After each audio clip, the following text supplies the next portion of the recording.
La Marseillaise, l'hymne national, était célébrée ce matin en son mémorial 25 rue Tubano à l'approche du 22 juin, date à laquelle la composition de Rouget de Lille a été interprétée pour la première fois à Marseille par François Mireur. Une célébration en chant et en musique qui a réuni le jeune public afin de lui communiquer cet héritage national. L'exercice de la chorale est généralement plus ludique, plus festif pour des enfants, pour qu'ils apprennent cet héritage et sa signification, qu'ils se rendent aussi aux lieux historiques.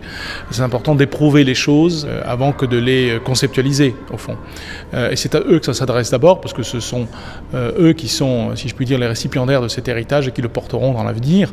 Donc il était important de passer par les écoles. Si l'esprit patriotique a tendance à s'effacer, la Marseillaise reste dans les consciences, particulièrement dans les moments d'unité nationale. Il y a parfois des critiques ici et là qui se font entendre sur le sens de la Marseillaise, mais il faut revenir à son contexte. En revanche, ces critiques disparaissent absolument lorsqu'il y a des choses sérieuses qui se passent, si je puis dire.